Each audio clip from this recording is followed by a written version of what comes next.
Alrighty, everybody. Welcome to yet another last session.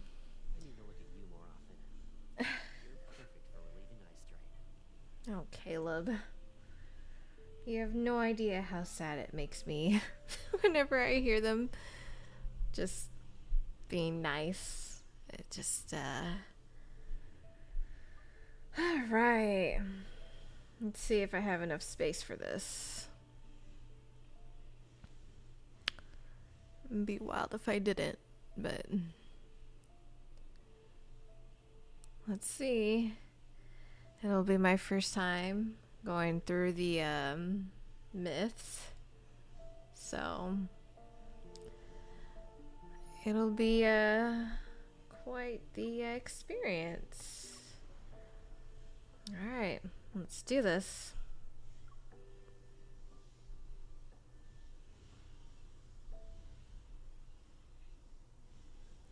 Heaven and earth dwell in chaos, and yin and yang have lost their way. While the day belongs to the mortal realm, where the living may roam, the night is claimed by the nether realm, where ghosts run rife.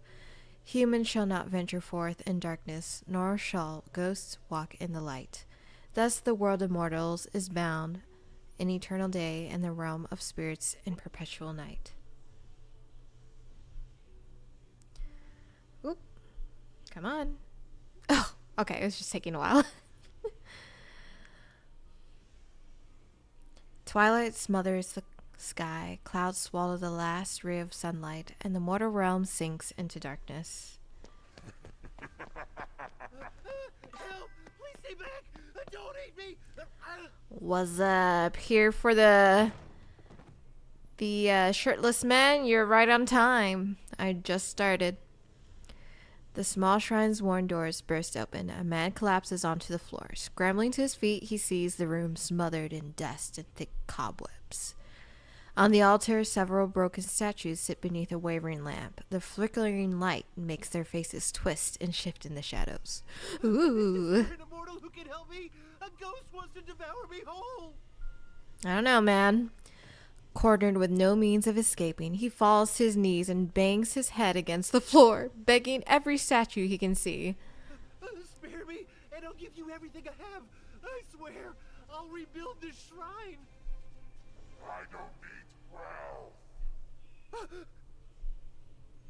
The lamp flashes. He looks up and sees that all the statues have transformed into ghosts with green skin and long, jagged fangs. Only fresh flesh can satisfy me. Oh, Love Island! Is someone streaming Love Island, or is it another streamer who's playing the game Love Island? Now part of our domain. You can't run away forever. Come to me. Let me eat you. Ah! Literally. Oh, your mom is watching it. I've heard so many things about that show, but I don't think even I have a little, I have to draw a line when it comes to like watching stuff that just kills my brain cells. But Love Island is not it. I have other reality shows that can turn my brain to mush. It's because it's a shit show, that's why. Because everything is just really crazy. Ghostly light manifests as if something walks or descends steadily toward the shrine. A realm for mortals, a domain for ghosts. I rarely listen to Caleb's voice in English. Inside everything. Well, let's You're see. bold, I admit. Very few can stand before me while bearing an endless stream of sins. Yeah, it's basically a petri dish of STDs.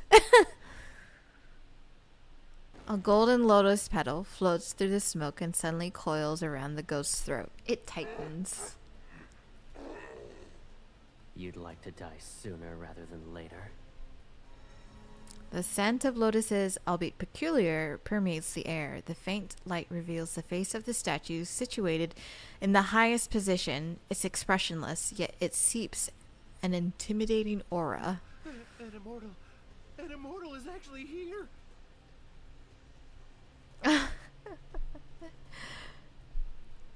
The only reality show that I genuinely like is Selling Sunset. And even that was a little too much for me.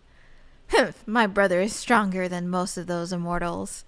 Oh yeah, you get to be introduced to the interesting dynamic between the main character and this and this dude. And the love interest. I shouldn't say just dude. Having watched long enough from the shadows, I float toward the man. In this world, who can scare those evil ghosts and make mortals panic? The Lord of the Netherrealm? Oh, thank you, my lord. I'm grateful that you two saved me. Your soul is it pure? Pity. You'd rather deny your villainy than confess to it, yes? No, I'd never. Your soul won't be able to reincarnate. Maybe you can be useful elsewhere. I clap my hands. The ghost falls from the pillar and lies on the floor. It doesn't run. Rather, it stares at the man, the hunger clear in its eyes. Perhaps I'll let the ghost eat you, then I'll devour it. Wouldn't that mean your death wasn't in vain? No! Once I've gotten my fill of seeing his dread, a lotus petal brushes the tassels beside my hair. Stop teasing the poor fellow. Hi, Mimi. Hi, Amoeba. I am definitely for having Valko back. I have posted a video on my TikTok basically sending a letter to Infold saying how dissatisfied I am with this whole entire situation. Because, honestly, his entire preview was kind of not expected. I don't think it was planned accordingly. And I definitely do not agree with them just completely canceling Valko in general. I think that there was definitely a way that they could compromise between what was happening with the dissatisfaction on both servers, with Chinese players and global server. Like, they could have at least postponed him. You know, like, put out more content. Put out the main stories for Caleb and Silas. And then invite Valko into the situation, right? Into the story. But them just taking out the fucking, like, Valko, that pissed me off. I'm just like, it's so bad. And I was really hoping, I don't know if this would have caused too much of a ruckus, but I thought that some of the Valko girlies would go to Anime X and or Anime Expo, and I thought that they were actually going to protest there about Valko, because that would be the place to upset people. But I understand that they wouldn't want to ruin the experience of the other girlies who want to just enjoy their time there. So I'm not about ruining other people's parades, all right? Like, they can still enjoy the other love interests, but I'm just not happy with Infold. And all the anger we feel should be targeted towards Infold. Yes, the Chinese girlies did say some really nasty things that are just not okay.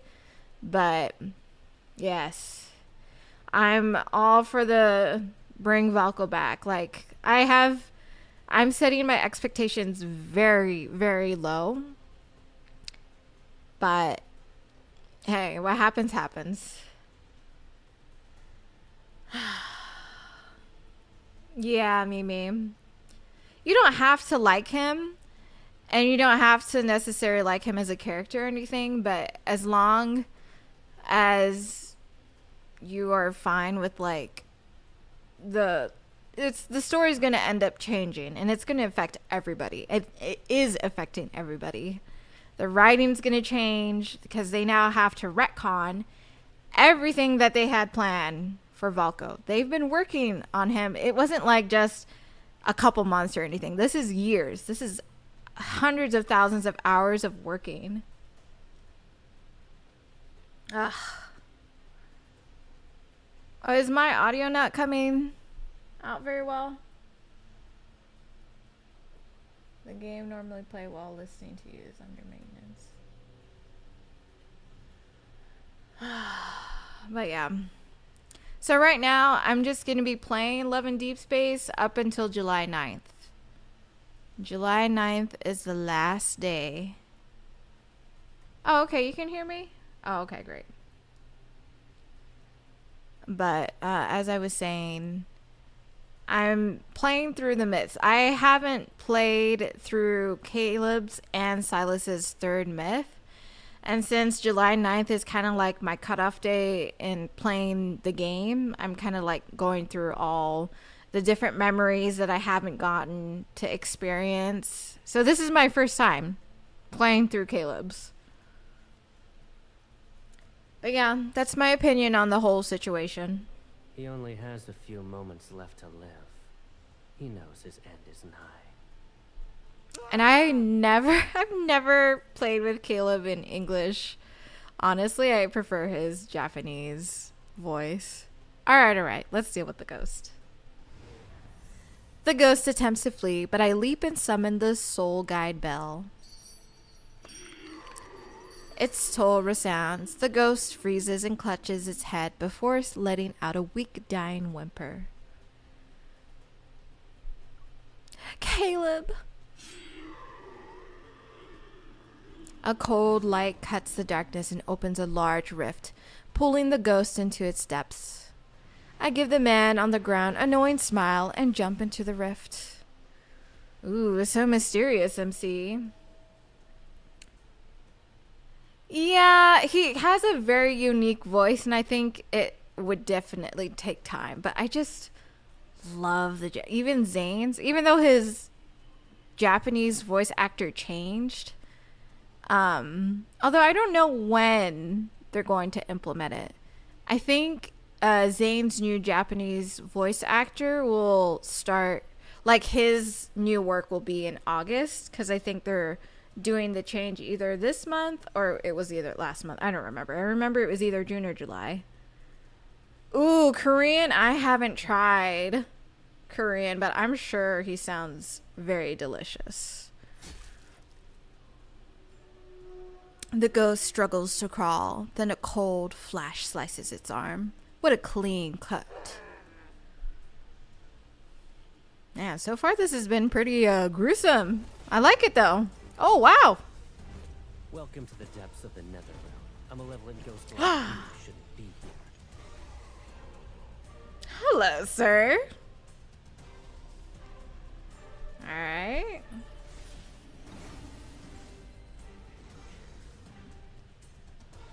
Yeah, the main story is probably going to be delayed until September. Your filth shouldn't touch her. Damn. What a man. He looks so serious. Yin and yang and chaos. Gate standing between life and death. Yep, this is my first time playing through this myth, Bianca. Shall be lost. I might as well get through all this content before I quit the game. Ramblings aren't worth listening. I mean, they have July 9th, so...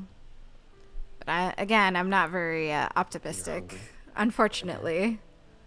I think it just helps me, like, if nothing really does happen. Our soul beat is not very strong, but it'll do as a little treat for you.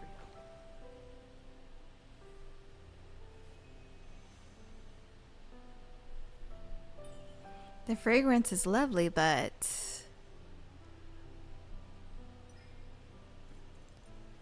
I still like your scent more.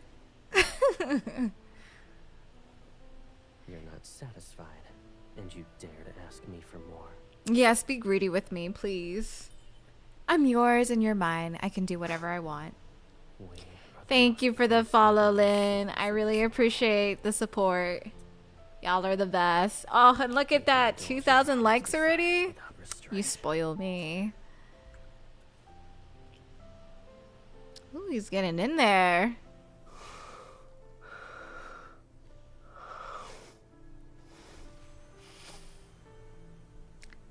Thank you for the follow, Amoeba.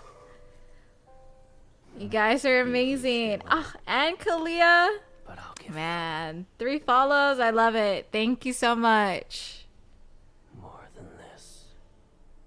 Ooh, did you see that lick? He was like really taking her in. He was like, yeah, that's my baby sister. But hey, you know, I know that his trope is weird, but since I'm a person of color, it doesn't really. Oh, ooh, In this realm, oh my God. be free from my shackles. Ooh, come on, iPad. Don't give up on me right now.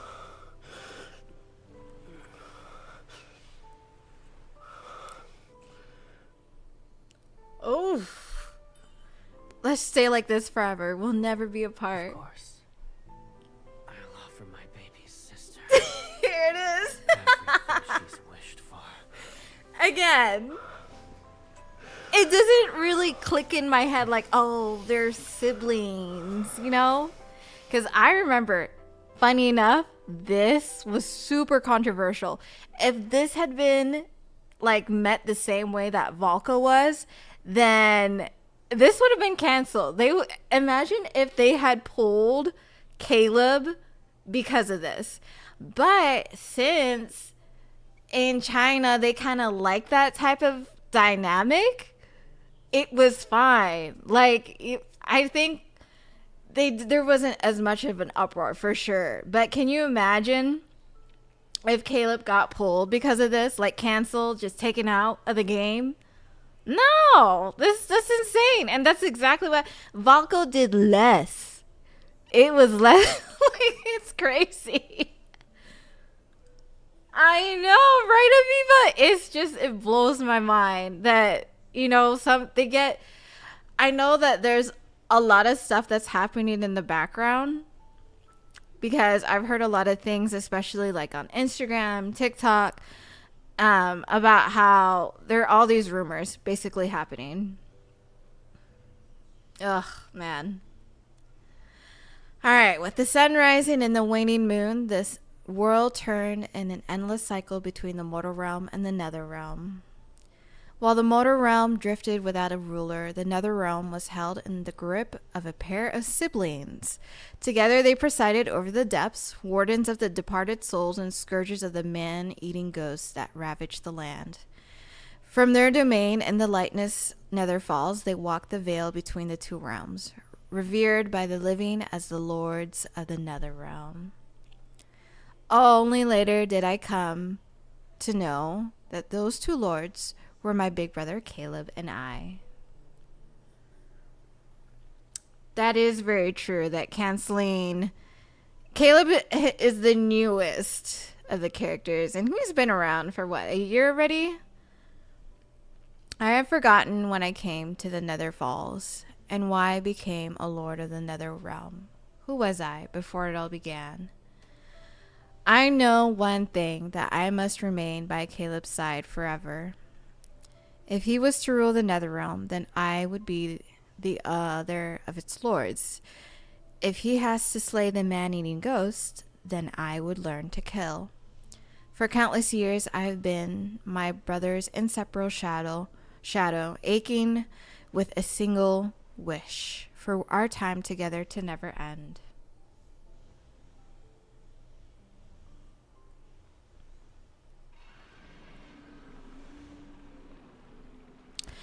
But the thing is also, Mimi, is that they put years and like hundreds of hours as well into working on Valko. So it's really a waste. They've lost a lot of money with this. A lot of money. Even though he was unreleased, it is doing irreparable damage to their to the company, their image. So it's a lot for sure. We just have to wait and see. They've kind of been teasing like, oh, here, we'll give you some rewards over the next month, because they want us to continue logging in. If you check my main screen right now, you'll just see a huge, like a lot of red dots. I'm not accepting any of the diamonds that I get from my arm pass. I'm not collecting any rewards from anything. I'm not using my stamina either. Yes, you know how there was like a coming soon on the LI page whenever you pick people? It's been there like ever since the beginning. So it shouldn't be, I will say that the way they released him was very abrupt. They might have teased it. What I would have done is that I would have released Caleb and Silas's main story and use that as a way to tease on Valko and then release Valko, because maybe you get to just hear his voice or maybe something like, because literally the only thing that we like is legitimate like proof of Valko is the writing. I think there's a document on the main story, like the mini stories, I guess, where it talks about Valko's clan. And that's it. And now they have to retcon all of that too. It's just a mess. I don't even know if that little snippet is still there. I'm very curious if it is. What's happening?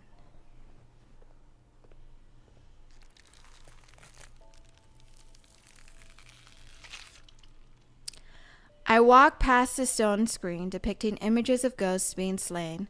Above the hall, a massive malevolent presence writhes in midair. Several claws reach out. Caleb sits on a throne made of bestial bones. His chin rests in his hand as he spins a floating lotus. I planned to leave you barely alive for some time, but it's clear you don't appreciate my efforts. Truly, it's a shame my mercy was wasted.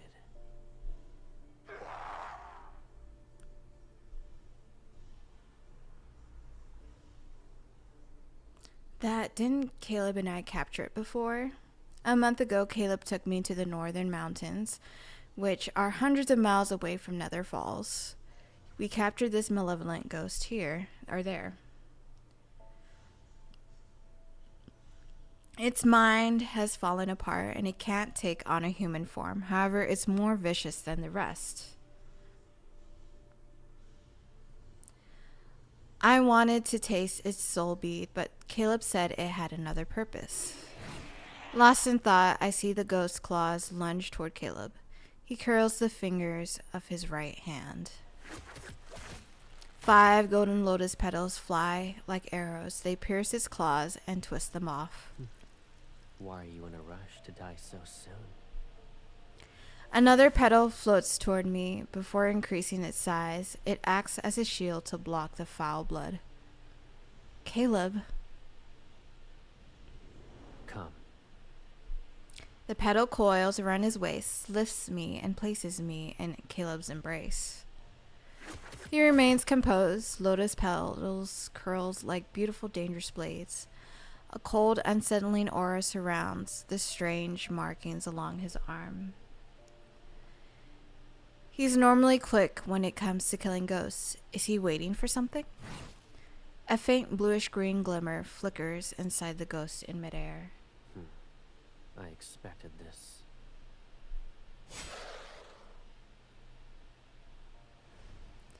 Before I can even see him draw the nether seal near his throne, the ghost is reduced to ash beneath its blade.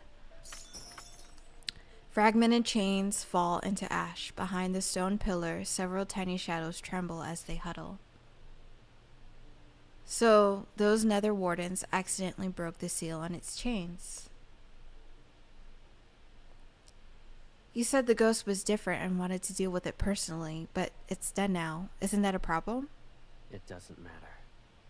Once it proves to be useless, death becomes a kinder fate. What were you going to do with it?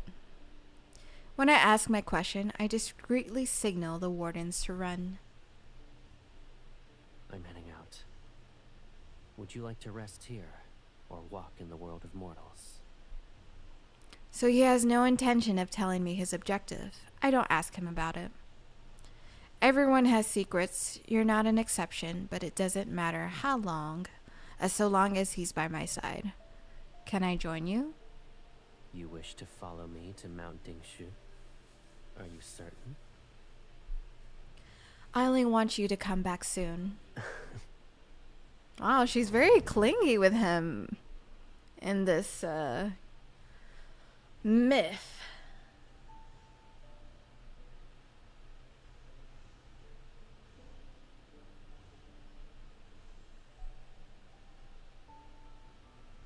It keeps this fractured world standing, but whenever I approach it, my body feels uncomfortable. So Caleb occasionally visits it. And as of late, he's been going there more frequently. Could it be related to that ghost? Thank you for saving us. Soft voices reminiscent of mosquito buzzing drift out from under the throne. The nether wardens have crept out from their hiding place. They clumsily bow. Stone tags hang from their waists, and I note the names that are carved into them: 79, 29, and 55. I wouldn't say I saved you, and my brother isn't upset. In spite of his appearance, he's kind. The nether wardens all stare at me as if they've seen a ghost. Although they referred to as nether wardens, they are actually the souls of children who died too early. Oh my gosh.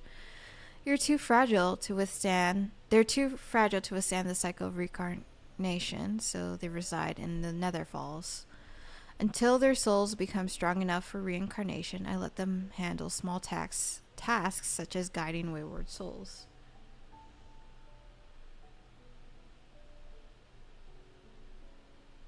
You gotta emphasize his name, Valco.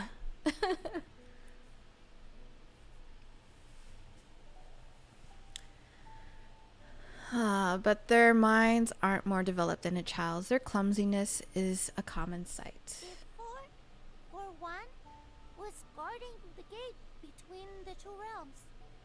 He fell asleep, and the Lord saw. Then Aww. For one entered the cycle of reincarnation, and Caleb didn't punish him. And you need to learn how to speak better. Oh. I heard the I Lord's don't. MC, blade why'd you be mean to these poor babies? Ghosts and humans can't be reborn if it touches them. The deaths caused by it are justified. They can no longer be saved, so reincarnation isn't possible. So, Lord Caleb isn't scary? Does he eat ghosts? Or human souls? Your deaths were only recent. Don't believe the rumors. Caleb doesn't eat ghosts, and he certainly doesn't consume human souls either. The person who does that is me. I stare at the clean souls of these nether wardens and press my lips together. I can't let my hunger reveal itself. Oh, girl, she wants to eat them? Oh my goodness. MC. We are from the same source, yet Caleb isn't hungry. All the while, I crave the taste of ghosts and human souls. Interesting. So he used soul beads to create a lotus pond. It will help with my cultivation and feed me when hunger strikes. So she eats the lotuses. Loti. When you're that's starving, visit this lotus pond. These blossoms have purified the soul beat's energy. They're pure, so you can eat them. However, promise me that you won't eat any more ghosts. And never. That memory is lost in a haze, and I can still hear my voice. It's akin to a feeble whisper. Does this mean I'm a monster?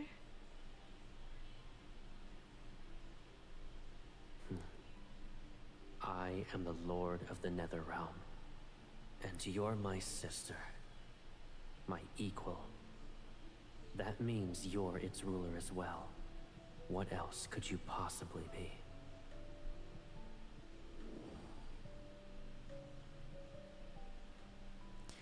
I often wonder what happened to the memories I lost. But visiting the Lotus Pond became a habit, and cultivating with Caleb at my side became normal. In time, my doubts faded until... Why am I hungry again? I ate a lot last night.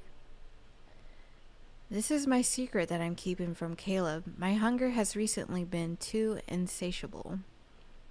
Whether it's old fears resurfacing or my pride, I can't bring myself to tell him. If Caleb comes back, tell him I'm in the mortal realm. At the very least, I should stay away from these edible nether wardens. Yeah, please don't eat the kids. That would be, pretty disturbing.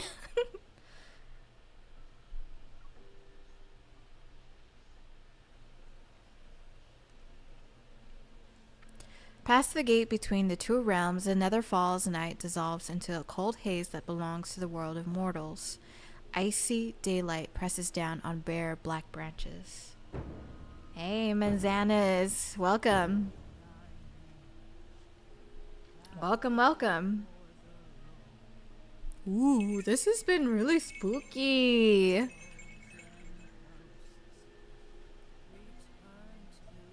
I like her. I guess her headpiece? The wind's shriek reach every corner of the street. Spirit scribe flutters. In the distance, firelight flickers beside a tree that's draped in silk robes.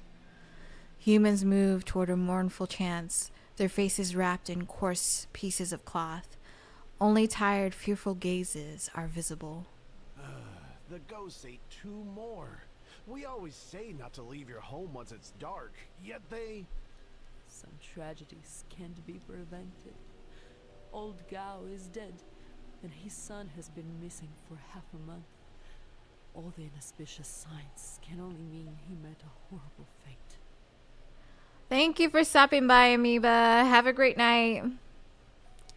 More humans have been dying to ghosts nowadays.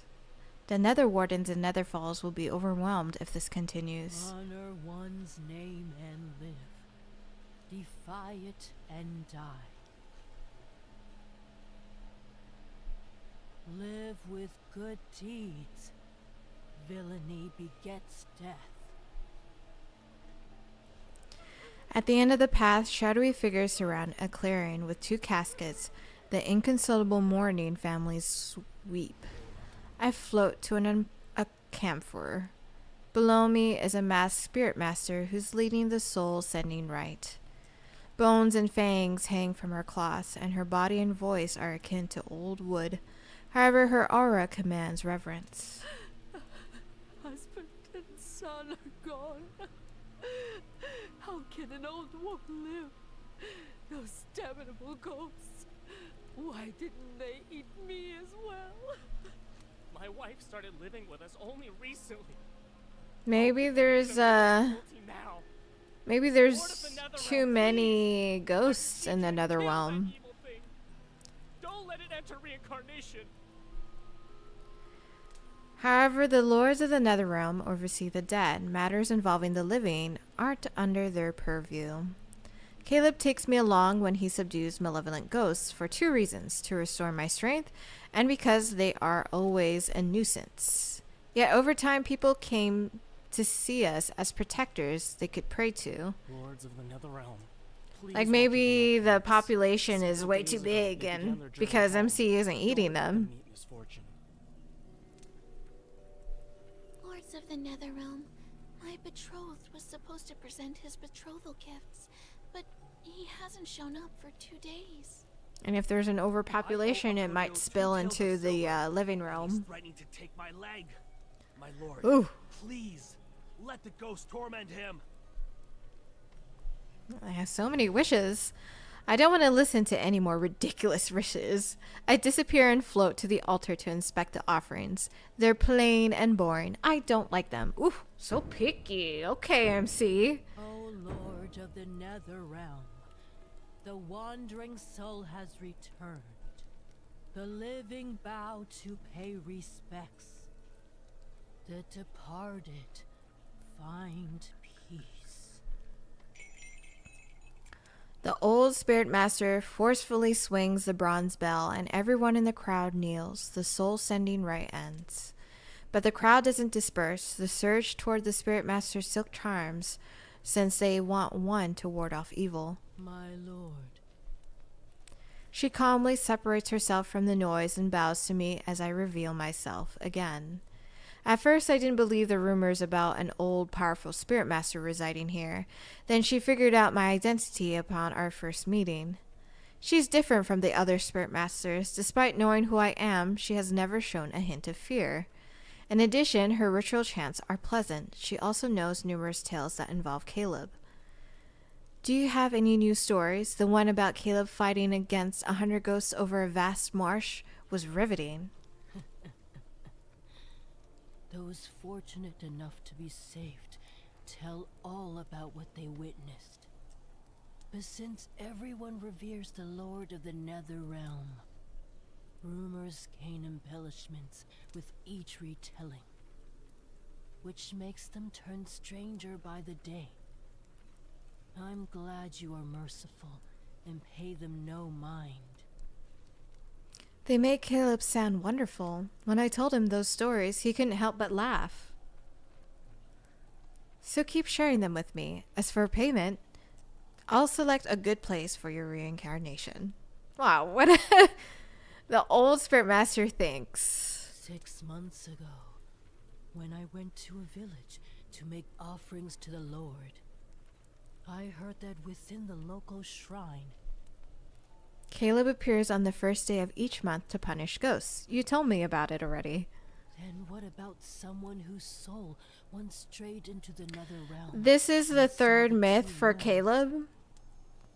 I'm playing through all the myths that I haven't gotten to before July 9th, because that is the last day I will be playing the game. I know how it unfolds. Then I'm afraid you've heard all of my stories. Or perhaps you wish to hear a tale unrelated to the lords of the Nether Realm? Is that interesting? Or is it that interesting? A breeze stirs the bell, and the old spirit master's voice takes on an airy quality. It drifts like mist. Those who commune with spirits are called spirit masters. I'm fortunate to possess that title. But many, many years ago, there was a spirit master who conversed with all spirits. He divined fate and pacified calamity. This is just the second throughout chapter, the so it's realm. pretty early on. But I'm hoping to go through it until the end. His strength put him on par with the gods. One could say only he was worthy of being called a spirit master. He had his sister by his side, who was just as gifted and revered. For years, they only relied on each other, and he loved her more than anyone else.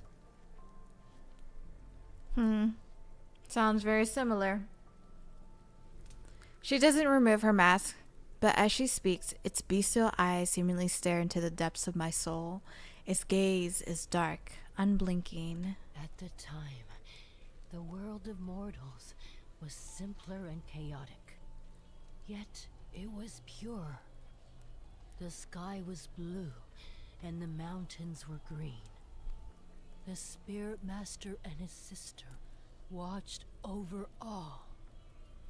Humans survived disasters and formed clans. But perfect beginnings normally lead to terrible incidents. I know how these tales operate. She's about to continue when shouting erupts nearby. The last remaining silk charms have allowed a brawl to break out. The stronger the spirit master, the stronger the charm. So humans wanting one little charm is to be expected. One word is all it takes for blood to spill, and no charm can ward off such viciousness. Forgive me, my lord. I must mediate. Sighing, she leaves along with the unfinished story. My disappointment is all that remains. Worthless offerings and no ending? Ooh, never mind. I'll wander around and find a lovely trinket for Caleb. MC seems a little more stiff. She seems a little more harsh in this story. It's a new personality. I don't know. Maybe it's the fact that she's the little sister. Blood now stains the altar here. I walk away and that metallic scent stubbornly clings to the wind. I follow a hint of it and spot a gambler with blood-stained lips. He stumbles out before someone drags him back indoors. Nearby are two brothers with their blades drawn. They're ready to kill each other over half an acre of land their father left. The blade, raised high with murderous intent, slips from its wielder's grasp at the very instant it is about to fall, spinning out of control, straight toward me. How troublesome. A lotus petal appears before me. Ding! It catches the blade, and a faint fragrance reaches my nose. The street is silent, and there's several crisp crackling sounds. Ooh! The first source is the suspended blade as it falls apart. Its fragments touch the ground. Then the sound comes from two sets of bones being cleanly snapped. The brothers collapse and scream. Chaos encroaches on the street. The Lord of the Netherrealm? It's the Lord of the Netherrealm! Ah! Terrified, humans scatter. Shops slam their doors as lotus petal lazily float upward. That lotus and the scent. Caleb. I navigate through the crowd to chase it. Once I'm away from the commotion, the petal returns and binds my waist. My body is lifted before it's placed into a familiar embrace. The petal brushes against my temple, and it's soon followed by cool fingertips. Watching humans tear one another apart will ruin your eyes. What should I look at then?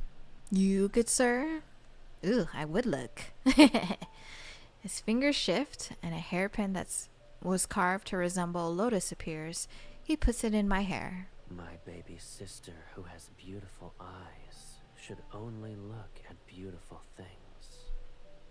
Wow, they are really laying it thick. Like, yeah, that's my baby sister. Ripples reflect shimmering light on the lake's surface. My head rests on Caleb's lap as he smooths my hair one strand at a time. Caleb, the mortal realm is growing more chaotic with each passing day. Once a ghost tastes human blood, its hunger is bound to spiral out of control.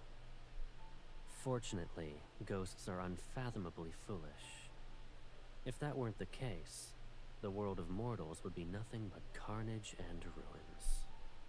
Caleb once told me that yin and yang constitute this world, but when the boundary between them blurs, they mix and taint each other. Calamities increase as a result. Vengeful ghosts are born from that chaos. But I don't think those ghosts are the only reason why the mortal realm is collapsing. Night falls. With a wave of his hand, the lotus in the center of the lake closes and dispels the barrier that's protecting Wuling Village.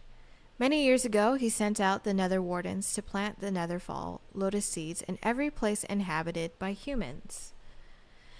These seeds carry life's spiritual energy. Once they take root and bloom, they can create barriers.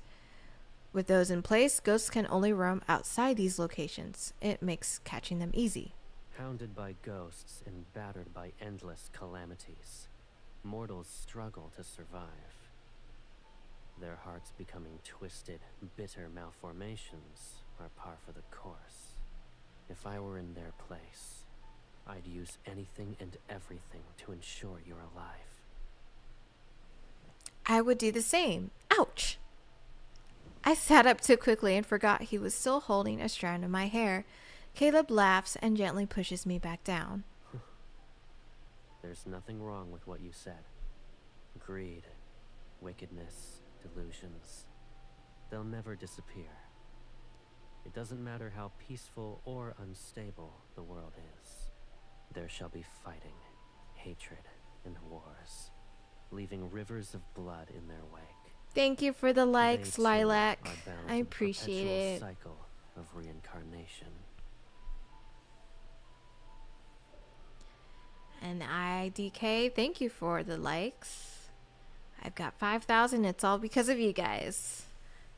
Thank you, thank you, thank you. He continues braiding my hair. The eerie markings on his arms emit a faint glow, and the lake's reflected light sharpens the angles of his face. Dazed, I stare at our reflection. He understands the machinations of mortals, yet he carries none of it in his heart. He touches the water and spreads his fingers. The ripples freeze before transforming into a glowy array. Do you wish for the mortal realm to be better? Yes. I know very little about the world of mortals, and I can't be bothered to care about their matters. What I do know is that Caleb is busier when ghosts are rampant. The filth surrounding human souls worsens with each passing day. Netherfalls cannot rest because of it. To be honest, looking at them disgusts me. I prefer pure souls, ones with a pleasant scent. I quickly close my mouth. Caleb laughs and pats my stomach. I see. You're a goddess of thunder, not the lord of the Netherrealm. Now I know the source of the rumbling. Very funny. No, it's... all right, perhaps I'm slightly hungry, but only slightly. Caleb lifts me. I see the waters ripple, the moonlight, and the ghosts hidden in the mist. Come. Behind me, he takes my hand and guides my fingers in the air to make the same array from earlier. The barrier isn't present. Since we've casted the array as bait, every ghost within 100 li will appear. This should be enough for you to consider a feast. Thank you for the follow, Lilac. If you're still there. You think so? Let me teach you a new way to play this time.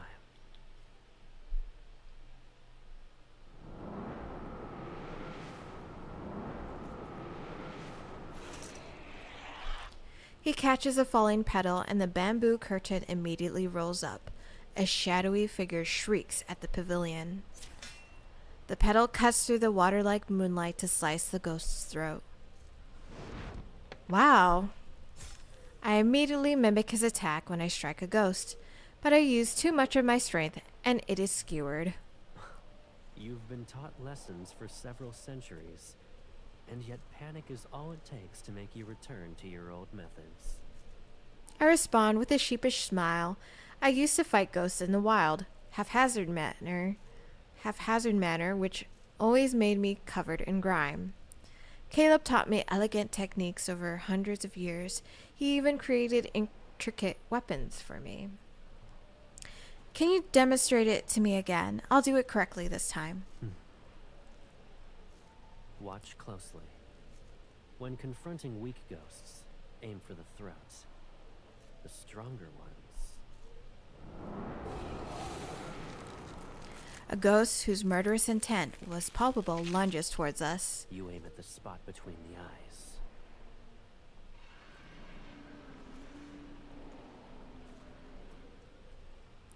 His power flows through my fingertips and pulls my spiritual power to unleash a fatal strike. Perfect. Do it like that.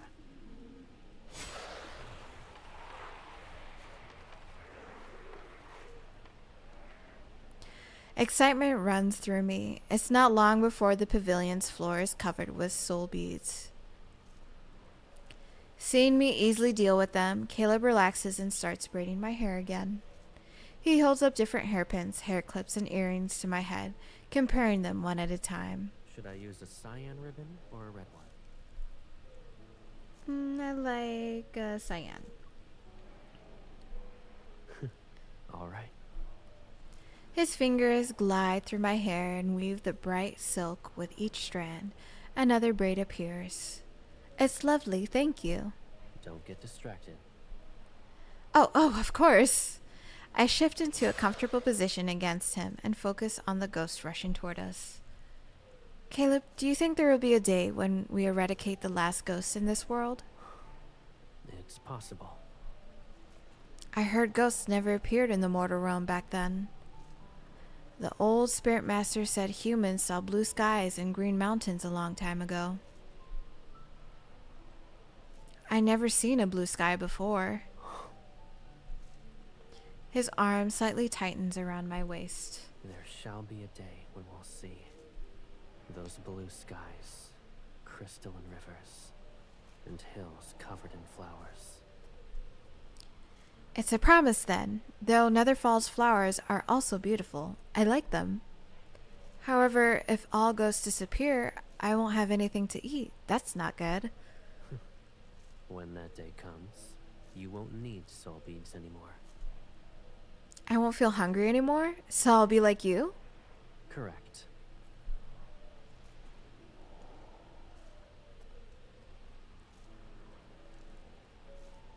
I'll free you from your suffering.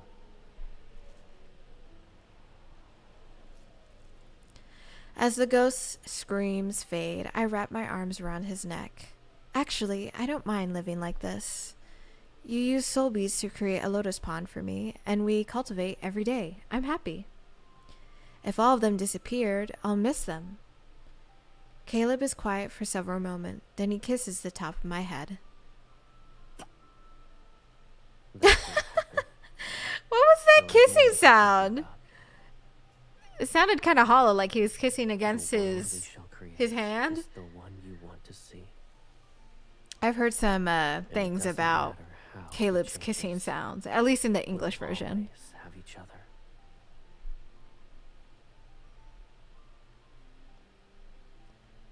Ooh, this was a long chapter, but let's keep going. Let's see, there's 3, 4, 5, 6, 7, 8, 9. Let's see how long it'll take, because I mean, as much as I'd want to get through this myth, it might be pretty late. And I don't know how much battery my iPad has, so we'll see. That night, Caleb and I purged every malevolent ghost within 100 miles. The soul beads we harvested caused the lotuses of the Netherfalls to bloom overnight, and I basked in the abundance of their power. But within 2 days, that insatiable hunger clawed at me once again. With no ghosts left nearby to hunt, I nearly resorted to eating the lotuses I had just brought to bloom.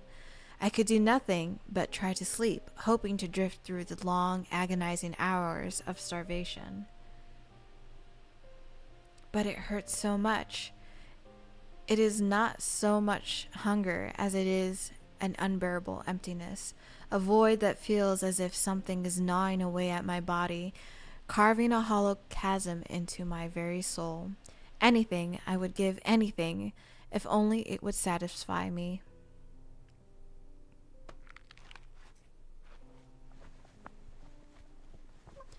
My lord. What's happening? Sluggish, I look up and see several faces. Some are terrified, others are stunned. It hurts. A creature weakly twitches in my hand, and I look. 5-5 dangles from my hand and stares at me. Oh no! And on his cheek is a bite mark shaped like a crescent moon. Did I do that? I almost devoured 5-5? Oh no, I don't want to eat the kiddos. What happened? Caleb. Caleb's eyes narrow. Then he grabs 5-5 and throws him toward the other nether wardens. Take him and leave. I wasn't going to eat him. Yeah, sure. I didn't intend to. I don't know what's happening to me. My words frantically tumble out. Guilt and fear crash into me. Are you okay? That simple question intensifies my guilt. Clumsily wiping my face, I nod. Don't worry. You did nothing wrong. It's simply your hunger. I'm at fault. I should have cared for you better. No, the issue here is me. I'm so hungry. I even dreamt about devouring souls and mortals. My confession spills out into a trembling, broken mess. Am I turning into a monster? Don't say that. He hugs me and smooths out my hair one strand at a time. Human children are ravenous when they grow. You're no different from them. I'm a child. But you're not like me, and the only ghosts crave human souls. Caleb, if I turn into a starving, vicious ghost, can you kill me in a gentle way? Caleb stiffens and his arms tighten around me. He speaks more softly. Don't tell me you're so hungry that you can't think clearly. I'll be very upset if you say anything like that again.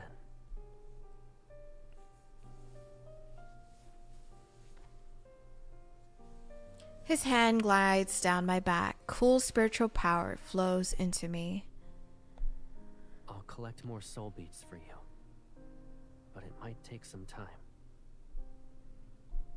Stay in Nether Falls. So long as you don't use your spiritual power, you'll recover. Be a good girl and wait for me. Talking to me like I'm a little puppy or something.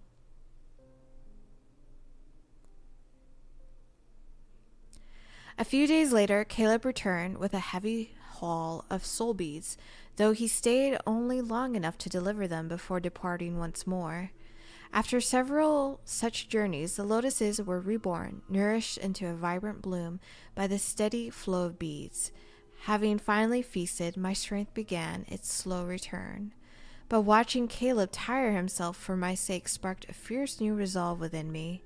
I had to find a way to cure these strange affliction, or at least find a means to suppress the hunger for good. Though Caleb insisted that I rest, I couldn't bear to remain idle. I wanted to do whatever I could to ease his burden. And so I began to frequent the banks of the River of Oblivion, assisting the Nether Wardens by ladling out Oblivion dewdrops for the departed souls and seeing them off to the reincarnation dice. Then, one day, 3 souls dressed in bridal finery caught my eye. 2 months ago, Ghost appeared in a cavern near our village. It trapped us in black mist. And then it started devouring us. Ooh, on their wedding day? Doesn't your village have lotuses? Or something to keep it at bay? I'm not sure. Our old home was destroyed by a flood, so the village chief had us move to a new location. I see. The village moved, but the barrier lotuses didn't move with it. It's the perfect opportunity for that ghost. It's clever. The ghost prefers young, beautiful women. So the villagers tied me up and sent me as an offering. They hoped it'd spare everyone else. That thing said it wouldn't touch anyone if they sent it a bride every 15 days. And those fools actually believed it. They picked you because you had no parents to protect you. I planned to kill that ghost when I was sent, but... Are parents any good? I still died in the end. They broke my father's leg. Oh, God. We were the poorest and easiest to bully. It doesn't matter anymore. At least This is very grim. I saw him before I died. Who? Someone in your family? her lover. Before devouring us, the ghost took on the form of the person we loved the most. Betrothed, lovers, anyone will do. It's so we wouldn't fight back.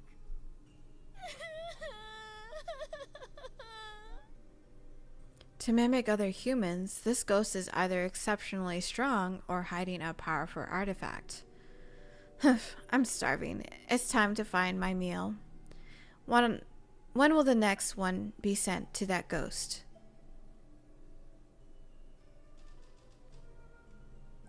3 days from now, they'll offer another maiden. I plan to wait for Caleb and deal with this matter together, but 2 days have passed and he still has yet to return to Nether Falls. I can't keep waiting. If that ghost escapes, I'll have nothing to eat. MC. Tonight's moonlight is cold and bright as the frozen sun. It illuminates a grim wedding procession on the mountain path. 4 gaunt bearers carry a shabby bridal sedan with a wilted red flower. Muffled sobbing and struggling can be heard inside the sedan.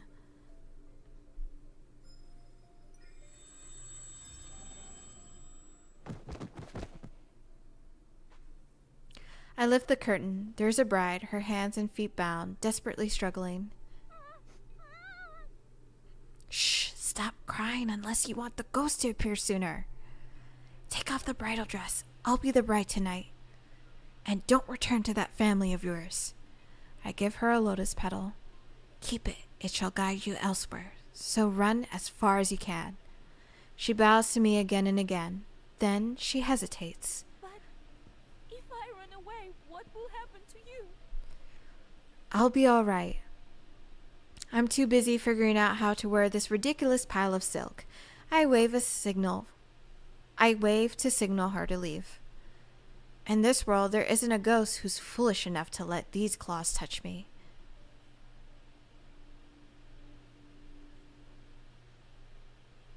The sedan sways along the path for another hour, then it's loaded into a small boat which drifts into the cavern's depths. Everything is plunged into darkness. The energy belonging to a ghost coils like a sleeping beast, stirring silently in the shadows. Wrapped in suffocating layers of silk, the ceaseless jolting starts to annoy me.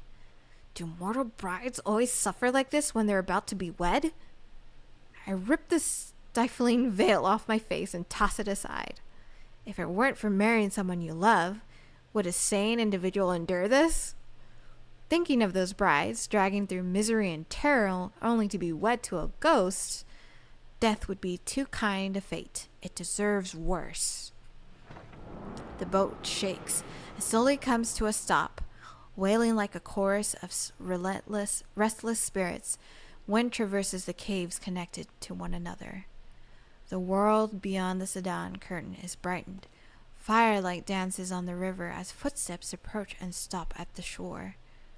Should I sob dramatically? Pretend I fainted? What will be more convincing? Oh! Suddenly, a force yanks me from the sedan. I gasp before landing into a firm embrace. Caleb, why are you... I recall the bride's words. No, this must be the ghost wearing my loved one's face to deceive me. But if the ghost picked Caleb, then my feelings must be embarrassingly clear. Even when danger is staring at me, embarrassment pricks my cheek. I bite my lip and focus. If I can read the hearts of mortals, then of course it scents mine.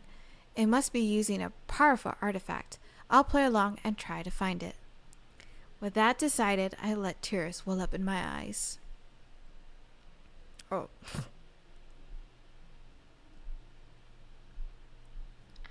Work. Caleb, you're here for me. I knew you wouldn't let me marry that ghost. You're the only one I want. Artifacts are usually kept close. Clinging to his arm, I pretend to sob while secretly checking for anything that's concealed. Strange, his body doesn't have a ghost stench or murderous intent. His scent is the same faint lotus fragrance that Caleb carries. Oh my gosh, is it actually him? You want to marry me? Ooh! Amused, he tilts his chin up. His eyes shimmer in the firelight and rippling water where dark gloom mingles with light. Of course, you're the person I love the most. I don't want to stay with you for a long, long time. Are you implying I can't do that?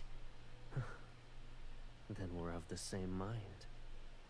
In this world, I love you more than anyone else. I steady myself. Despite knowing he isn't my Caleb, hearing those words from his face still make my heart flutter. Caleb moves his hand, Lanterns flare to life across the cavern to reveal a sea of red spider lilies. Flowers, moon, heaven and earth as our witnesses. Everything for a good wedding is present. Tonight is perfect for us. Oh, Caleb's gonna be angry. If this isn't actually him, he's gonna be pissed.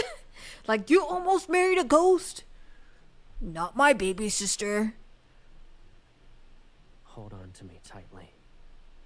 I'll treat it as your promise to stay by my side for a lifetime.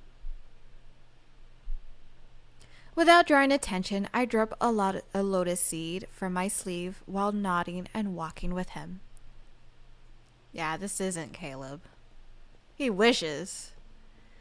The cavern has been formed naturally, yet it's breathtaking. The walls are reminiscent of cliffs, and stone arches curve overhead like frozen bridges.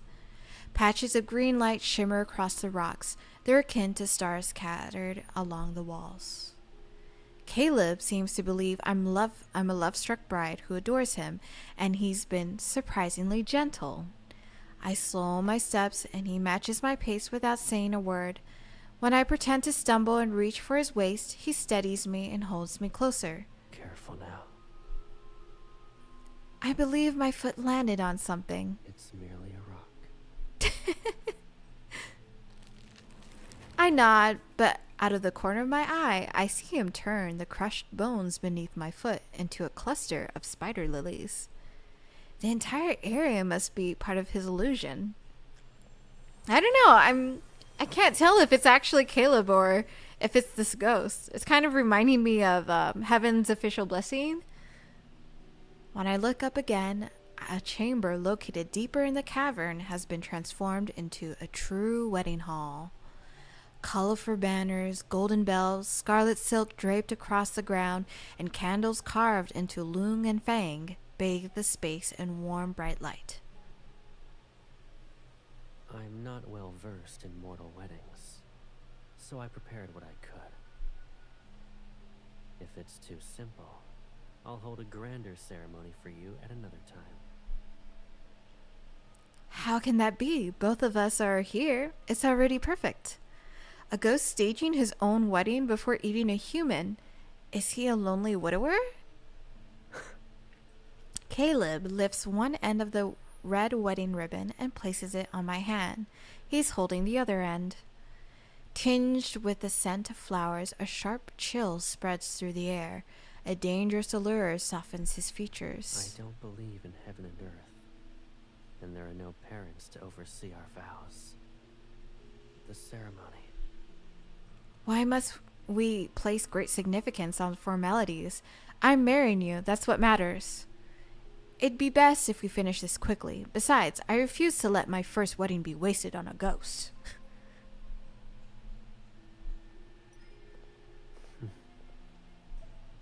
He smiles before bowing to me with impeccable grace amidst candlelight and swaying flower shadows.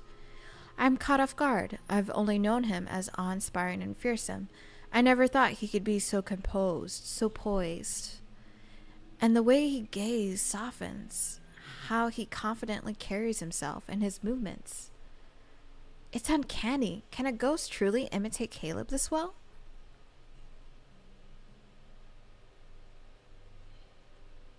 Unless he's the ghost who's actually, like, eating all these mortals. Noticing my momentary daze, he steps closer, takes my hand, and lifts it to his lips for a gentle kiss. Starting from this moment, we belong to each other forever. This isn't good. I might actually believe everything he's doing is real if I keep looking at his face. I try to come up with a distraction. Shouldn't we drink the nuptial wine? We can enjoy it after. Following tradition, it must be brewed in the year of your birth. It shall age until the wedding night. Isn't it tonight? Tonight was rather hasty. I don't want to give you anything that's less than flawless. He says he's not knowledgeable in mortal customs, yet he carefully thought about this whole wedding thing. I leaned in with feigned affection as I quietly used my spiritual power to probe with him. I didn't find any artifacts. Is he simply a strong ghost? That means his soul bead is delicious. This is better. Once he lowers his guard and attacks, I'll finish him in one strike. All of a sudden, he pushes me onto the bed. Whew. I'm stunned for a moment. What is he doing? Why are you trying to hide? His breath grazes my ear, and the tip of his nose brushes against my neck. We've forgone the vows and wine. But our wedding night shouldn't be done in a hurry. Oh my. He wants to eat me and take advantage of the situation? What remains of my patience dissipates, and spiritual power flares in my hand. Unfazed, Caleb crushes the spiritual power as if he broke a twig. He lowers his head. Alarmed, I try to summon a weapon, but I soon realize my power is being suppressed. My limbs become weak. Rushing only results in you being unable to enjoy yourself. The night is long, and we have plenty of time. We can learn everything slowly. Oh my. He figured out that I'm not the bride the villagers sacrificed. Stop pretending. You're only doing this so you can eat me, yes? I struggle quietly against my restraints, but I maintain a cold smile. Surrender yourself to me. I might keep a wisp of your soul, but if you attack me, I'll ensure you never reincarnate. Is that so? Go on then. Oh my. Or are you waiting for the barrier to form so it can swallow this entire cavern? He's trying to eat her. He holds up a lotus seed, the one I dropped earlier, and crushes it between his fingers. What will you do next? He's trying to seduce her. The evil spirit is stronger than I expected. However, I'm the lord of the nether realm. I refuse to die like a helpless fool. Even if it costs my life, your villainy ends today. Let's fight to the death. Enough.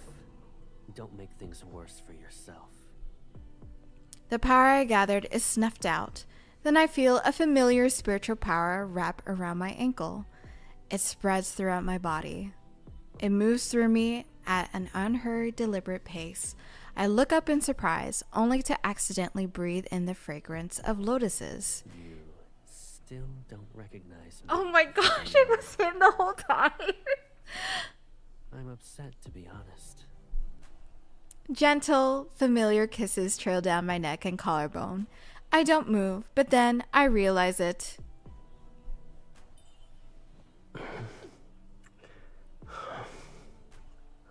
It is actually Caleb. Oh my god. Our lips touch, and I taste a familiar warmth.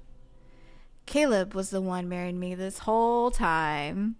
Of course, he would go through the whole thing, but of course, that means he's the one who's luring all these humans to their deaths. So, he has a lot to answer for. Caleb? Caleb's fingertips wander lazily across my skin. His touch is gentle, yet his voice is calm and steadfast.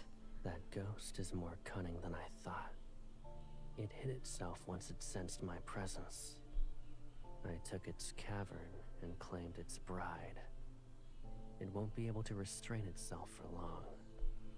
To make it reveal itself, we need to be more passionate.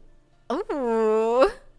I lean down for another kiss. An intoxicating entanglement. Our lips touch as his teeth graze my tongue.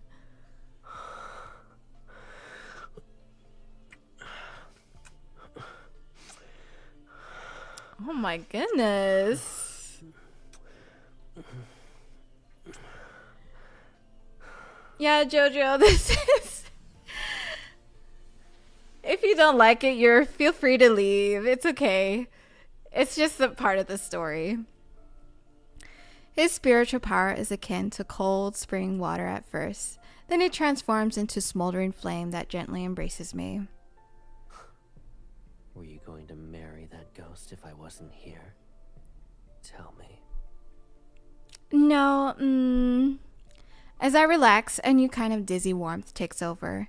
I cling to his shoulders with the instinct of a vine winding around a sturdy tree. Scarlet curtains billow as we rise and fall. The scattered lights on the stone walls shine until my vision becomes hazy.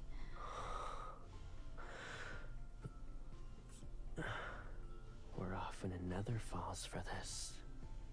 But doing it in a different place can be surprisingly enjoyable.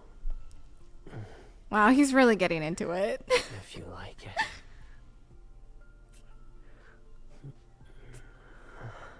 We'll find another beautiful area once we return. The world around me melts into shades of flushed crimson. At times, it feels like sinking into soft clouds, at others like drifting through a gentle stream.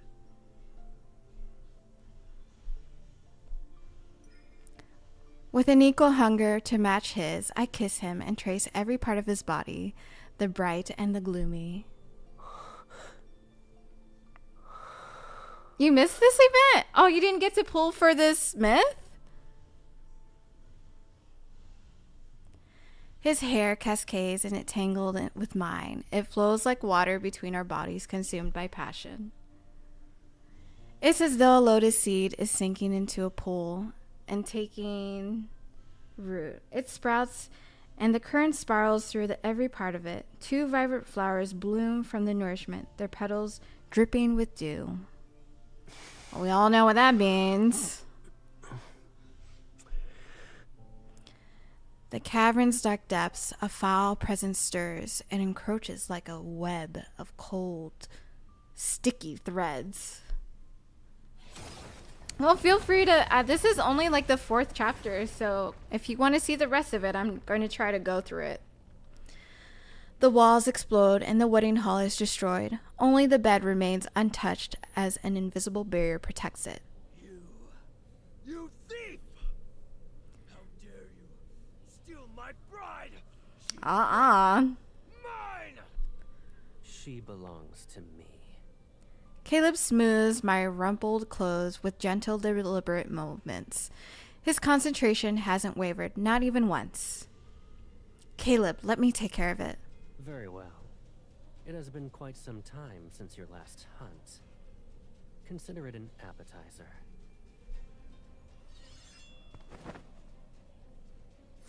Holding my sword, I leap and strike the ghost. Its claws, blackened with blood, fall to the ground.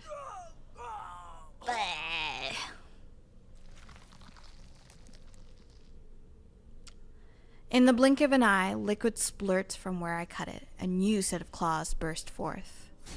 Hiding the fact that I was startled, I thrust a blade into its brow, twist the weapon, and pull it out. You ruined my face! Do you know how many skins I devoured to grow it? Oh, damn. It's hideous and not even worth a strand of my brother's hair. I'm startled as its face knits itself back together at a swift pace. And I saw a bluish-green light when it's healed. I turned toward Caleb. His expression has darkened. You? It stares at me, its gaze akin to brambles covered in thorny hooks. You're my bride, but you help him kill me? I can smell it. Oh. You're like me. You also eat humans. Oh, goodness. I think he was trying to reveal something. A cold gleam silences it. Half its jaw and skull tumble across the ground. Oh my god, this myth has been so gruesome. To die. You're... Fate delivered you to me! Oh yeah, Jojo, I haven't checked out the song yet. It laughs hysterically and grows a new head. Ooh. I'm grateful. Those centuries at Mount Ding was worse than death. Oh, this game is all about this, about loving these types of guys. You can't drag me back. Ah!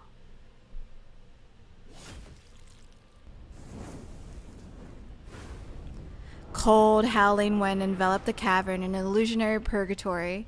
With each step Caleb takes, ghostly flames surge to life. Since only nonsense can leave your mouth, silencing you is the best choice.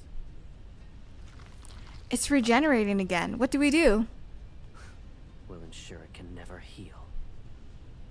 He swings his blade, blurring into a dark streak that tears through the ghost. A downward cleave ignited with vivid azure and violet spills. Within a sea of blue fire, not even ash remains. Only a single soul bead clatters to the ground. I'm gonna eat it. The spider lilies around us wilt to reveal the truth. Dried pools of blood and scattered bones gleam under the shifting light. Caleb. Questions gather in my mind. Why did that creature imply I was a ghost? What happened on Mount Dingzhu? I'm probably not going to pronounce that right. But the murderous aura curling around Caleb and the ghost's lingering wails prevent the words from leaving my throat. The remains of previous brides were abandoned here. They should have a proper funeral. Caleb doesn't make any remarks about how I changed the conversation. Instead, he strokes my head. All right.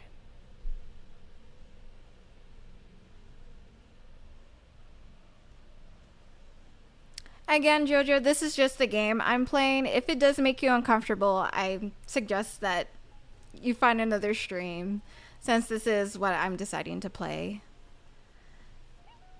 And it is a game that I play quite frequently, so... No, I mean, you've said it for the second time. If it's making you uncomfortable, then moving along would probably be best for you. At dawn, Caleb destroys the rest of the cavern. As the collapsed stone gives way, mangled corpses appear. We retreat into the nearby forest and stay out of sight. Villagers arrive and gather the bodies for burial. Grief clouds every face. Curses directed at the ghost permeate. I can smell it. You're like me. You also eat humans. The way he says that, you also eat humans. Ghosts have always have awful words before they die. I shouldn't take it to heart yet. Old doubts rise again. Who or what am I? Is she actually a ghost? That would be quite the plot twist. Some kind of monster. No. The lie is too clumsy to fool him. Caleb only lets out a quiet chuckle. What scares you the most? Being separated from you. In that case, is there a reason to worry about who you are? Even if you're a little monster, I'd still take care of you. A little monster. Goodness. It'll be exactly like what I'm doing now. I'll find soul beads and dress you up in clothes and accessories that suit you. I'll bring you anything you like. So long as I'm here, there's no reason for you to be afraid. Of course. Some of my doubts loosen their grip on my heart. Then another thought appears. The ghost mentioned Mount Dieu and said it escaped from there. Did something happen there? It stabilizes yin and yang. Why would a ghost be there in the first place? Mount Dingshu has Oh, held heavy Dingshu. load for Dingshu. centuries. Okay.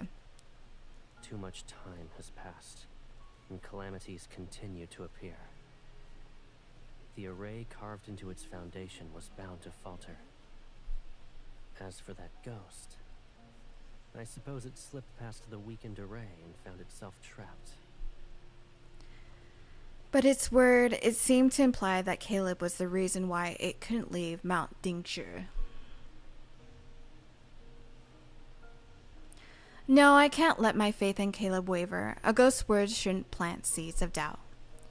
If Mount Dingzhe truly is unstable, doesn't that mean it's dangerous? Shouldn't we fix the array?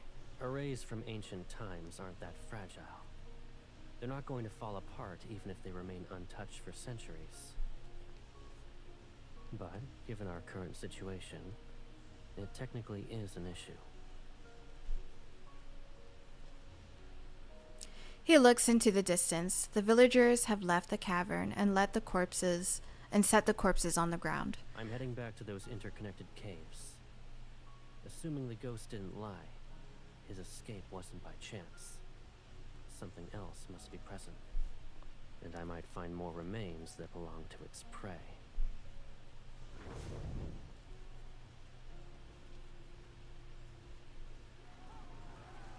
Soon after Caleb leaves, a gust sweeps through the area. Dirt rises and the scent of incense disperses with spirit script.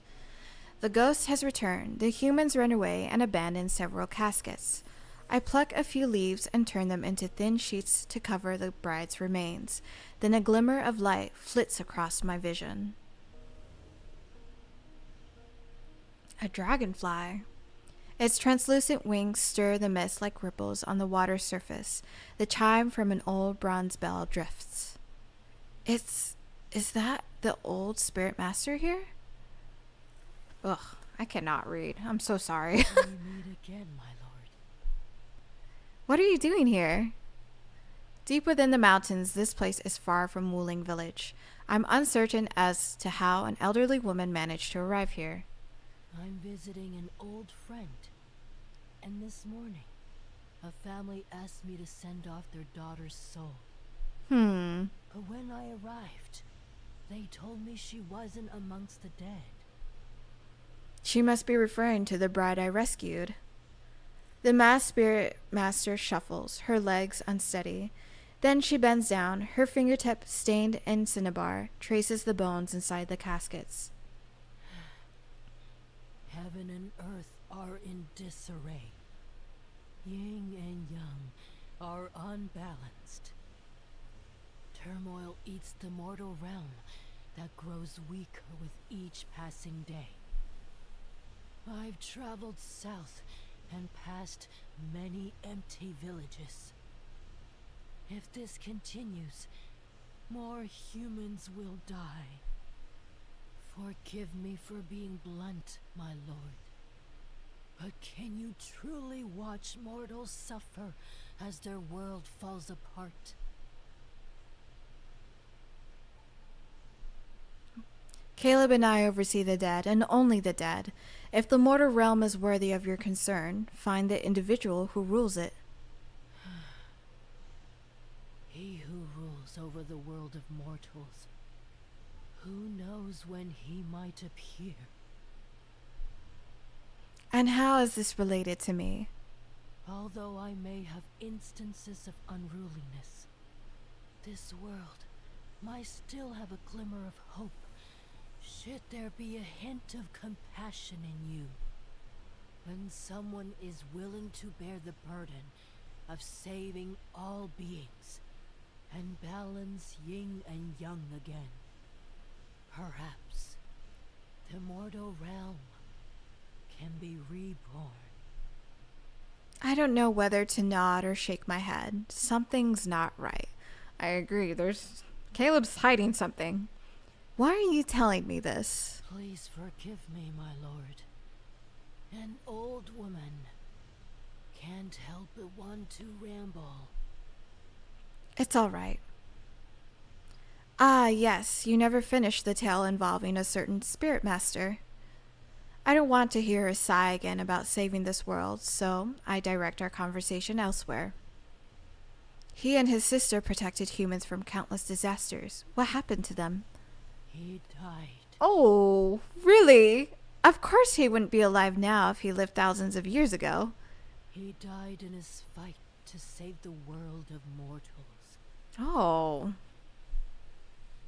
The mist around us thickens. The dragonfly rests on the edge of the casket. It serves as a bright color and is seen with unfaded hues, or with faded hues. Ooh. Didn't last long.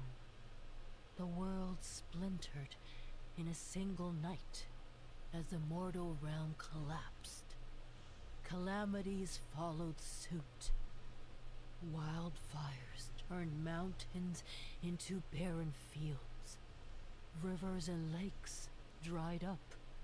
Starving humans wandered without a place to call home. And that's when the ghosts appeared. Ooh, the mist starts to twist. It seemingly claws at my vision, but maybe I'm imagining it.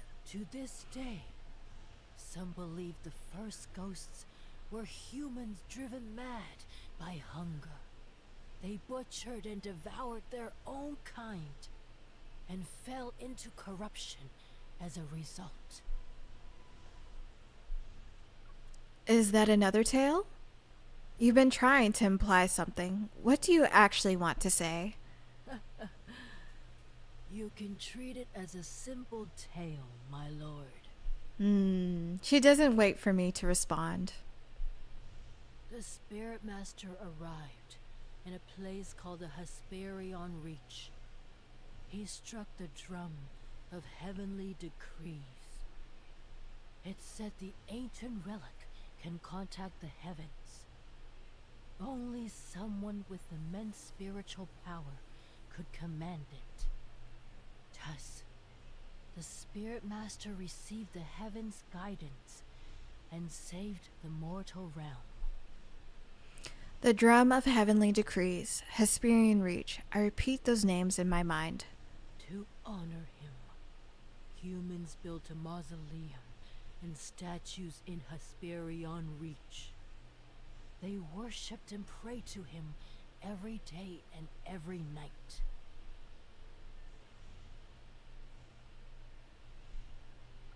Despite their praise and reverence, you're the only one who remembers him now. And saving the world shouldn't have been a burden one person had to carry. He chose that path, but it doesn't mean anyone had the right to have such expectations. Behind her mask, her gaze reveals a strange mix of emotions, resignation and hints of irritation. Then, my lord, what would you give up if you could save everything? Let me be honest with her. My brother is my everything. I would never give him up. That tells me all I need to know. The strange feeling in my chest becomes more pronounced. My expression darkens as I materialize my blade and aim for her chest.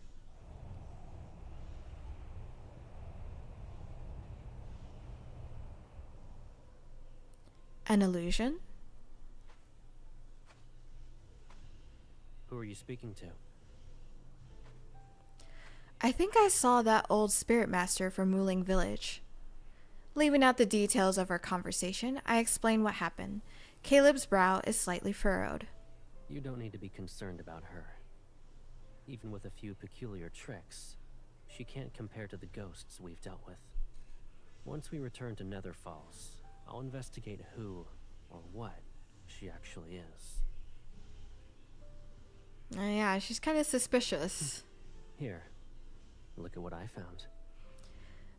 There are so many soul beads. The amount in Caleb's hands make my head spin. The ghost didn't spare its own kin either. It saved us the trouble. Let's find a quiet place first. We'll purify these and the one it left so you can have a proper meal. Time to eat. Nom nom nom nom nom. All right, we have Chapter 5. The next day, we follow the river to leave the mountains, but Caleb doesn't seem to be in a hurry to take me back to Nether Falls. Where are we going? Is there a place you'd like to see? I think. I've always followed Caleb. Being with him is enough to make me happy. However, if I must name a location, it's strange how the tale that old spirit master told me comes to mind. Caleb, have you heard of the Hesperian Reach? Why are you suddenly interested in it? That old spirit master mentioned it. I'm not sure why it sounds familiar. I feel as though I've heard it before. Fireflies drift along the riverbank. Caleb gathers shapes them into a small glowing lantern, and places it in my hands. The Hesperion Reach is the source of the River of Oblivion, which runs through Nether Falls. So it's like River Styx. And it's the place where the sun sets. Similar to Mount Dingshu, yin and yang converge there.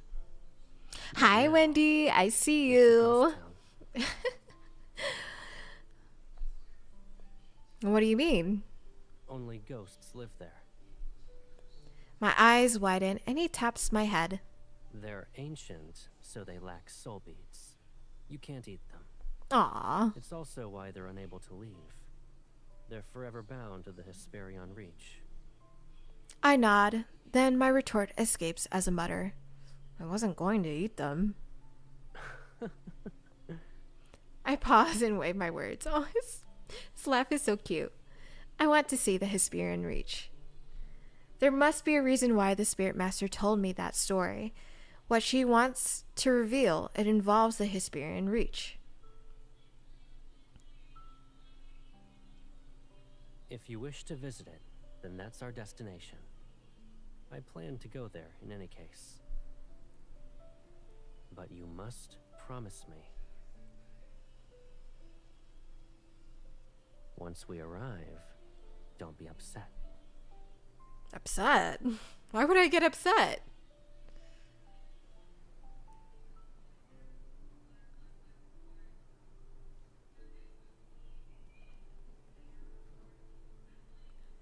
This is the Hesperion Reach, a ghost town? Unable to believe my eyes, I look around. The Hesperion Reach was described as a city filled with spirits, yet it's more beautiful than most human villages. I can almost believe the sunlight here is warm. Ghosts stroll under the sun as they move between homes and shops.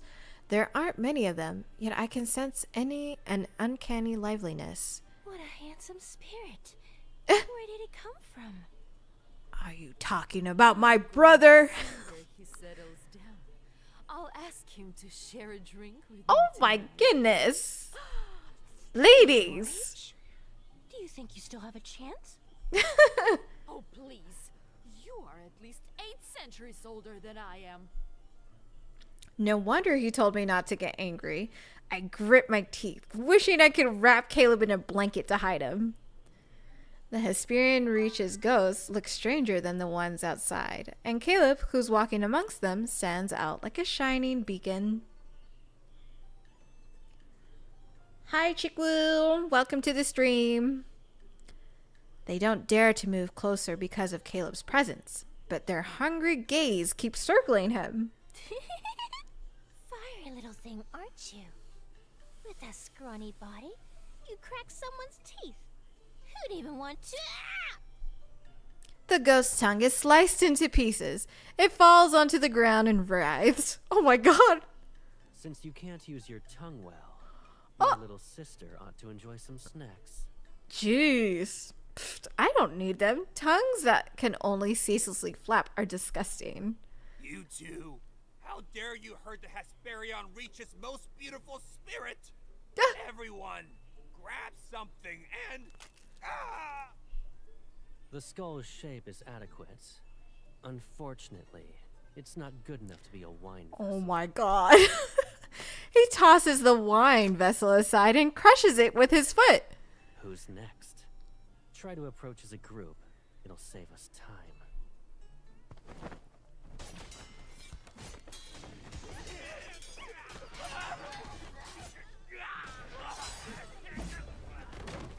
That's crazy.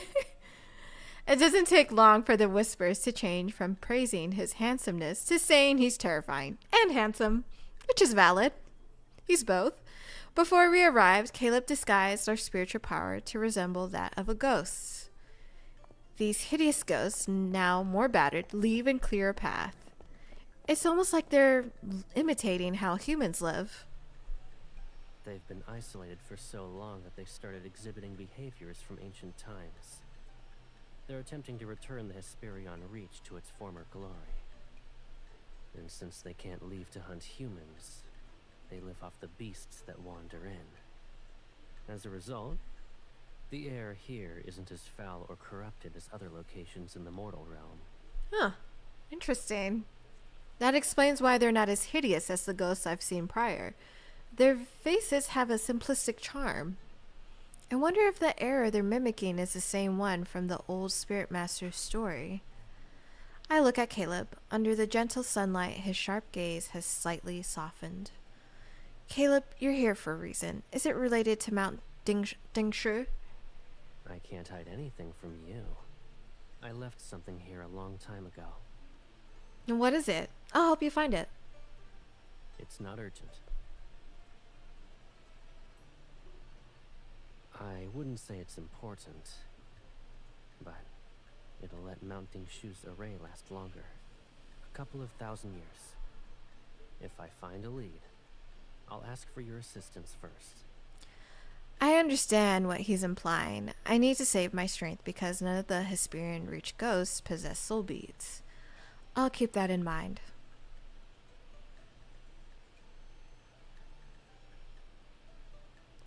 And so we settle down in the Hesperian Reach for the first time.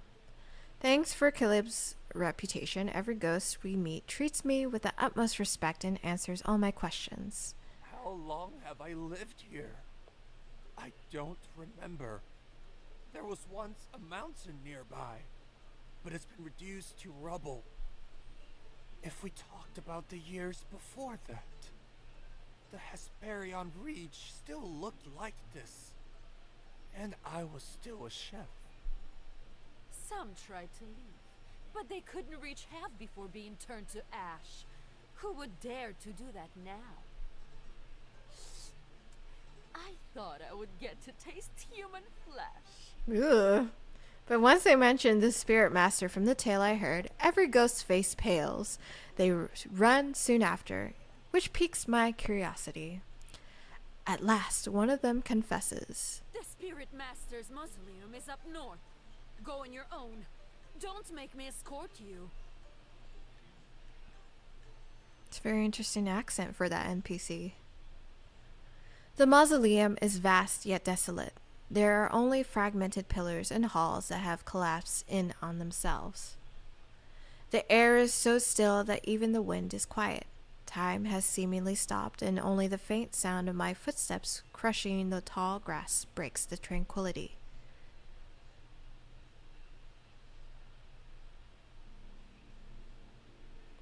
I feel as though I've seen them before. I lift a hand without thinking, tracing the outline of the ruined palace, as if I might piece together what it once looked like. A light blue dragonfly lands on my finger. Is it the same one from before? It flits forward and hovers midair, as if waiting for me to follow. Is Caleb not with me? It lands on a tall, broken stone statue. To honor him, humans built a mausoleum and statues in Hesperian Reach. They worshipped and prayed to him every day and every night.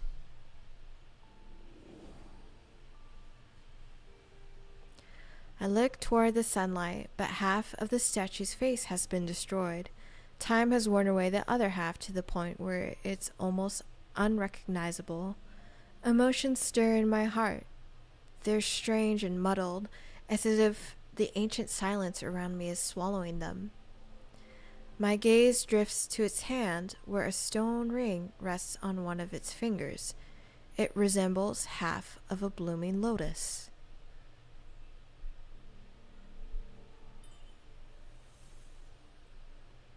A thin thread of light slips out from the lotus. It wraps itself around my finger and solidifies into the ring's other half. Ooh.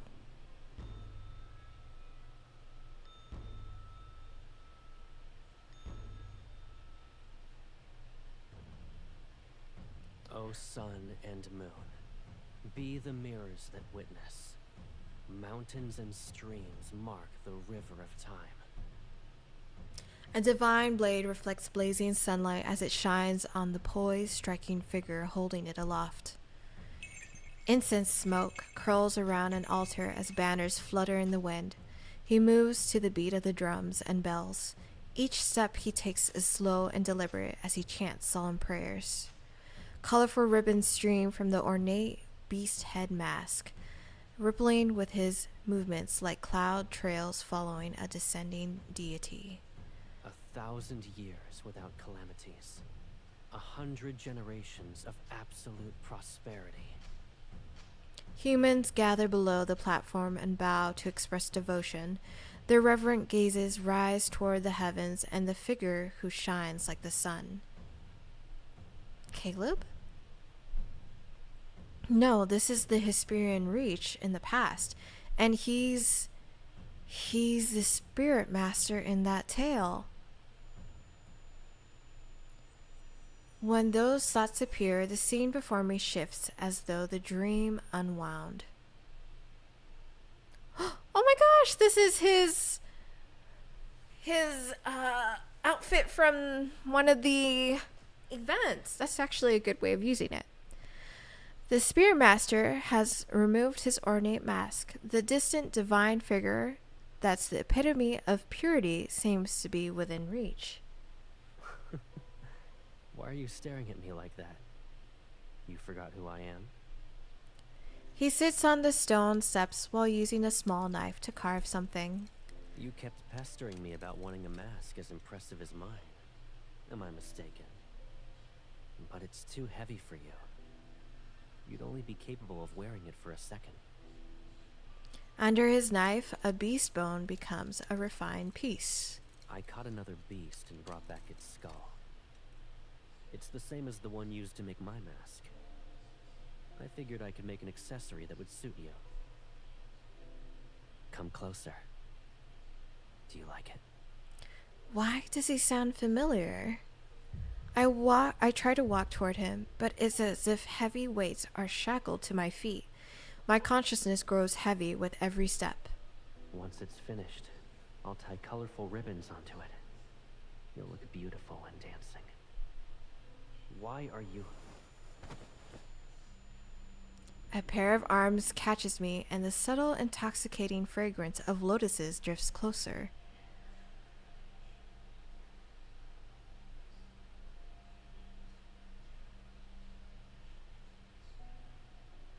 Are you all right?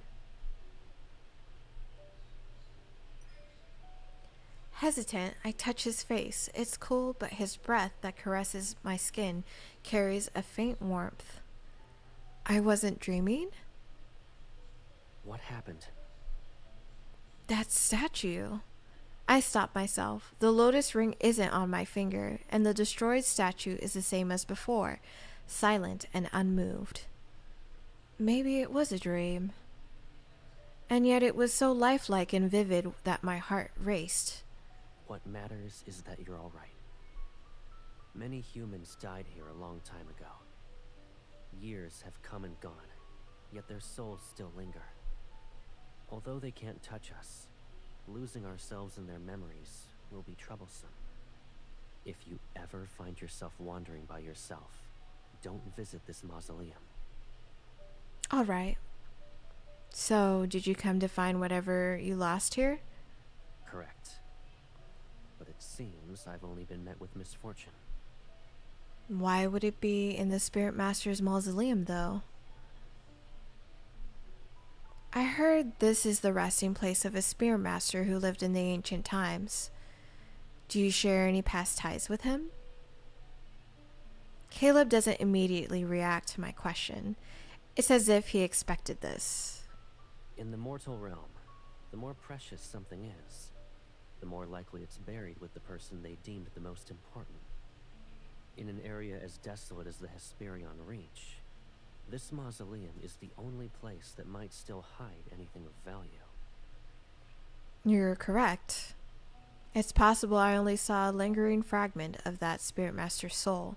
His yearning for his sister refused to fade. I wrap my arms around Caleb. Why are you being affectionate all of a sudden? I'm glad we won't be separated. We'll be together forever.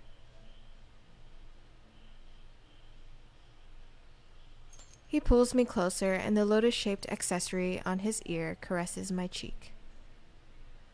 Resting against his chest, I don't notice how his gaze lands on the statue, and therefore I also overlook the faint carvings around the statue's waist where the exact same lotus-shaped accessories are. Ooh, okay. Just 4 more chapters. I think I'll make this the last chapter and then I'll do the rest tomorrow. Because it's almost midnight where I'm at. Hundreds of lanterns come to life in every street and alley. As the last sliver of sunlight fades, all the Hesperian Reach's ghosts appear outside. They stomp and flail to the racket of drums and pipes. Singing, or rather howling, they emerge to create a long parade. What exactly are they doing? It's a festival. You can call it a divine ritual. What? Perched on the rooftop, I watch the chaotic spectacle, confused yet entertained. Every ghost is earnest about this. Their faces are painted in garish, terrifying colors, and they wear clothes that barely fit. Stilt walkers wobble dangerously. Those beating the gongs don't follow a beat, and the ones swinging swords chop off the limbs of others. Blood touches almost everything in sight. Is this another instance of them imitating the mortals from back then? They're playing? Yes, but they do have wishes. With one arm around my waist, Caleb reclines and lifts a wine vessel. A jar floats over to him and fills it to the brim. For the past few days, he hasn't found the item he lost, yet he somehow obtained a jar with excellent wine.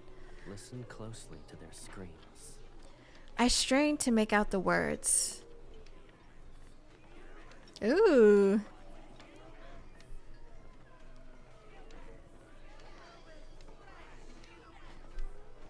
They're like zombies.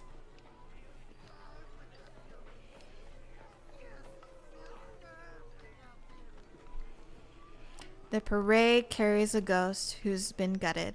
It rearranges its insides as others snatch pieces to eat. Ooh.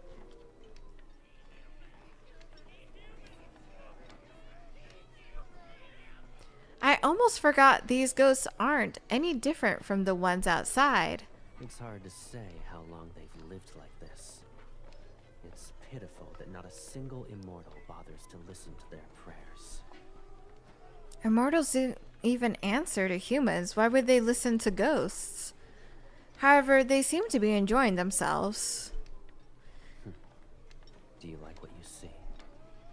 It's not exactly gorgeous, but is there another place where you can witness ghosts host a divine ritual?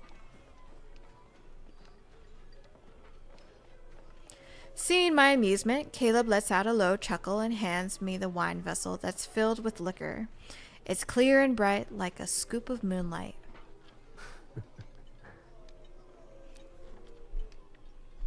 Drink. It'll ward off whatever's outside.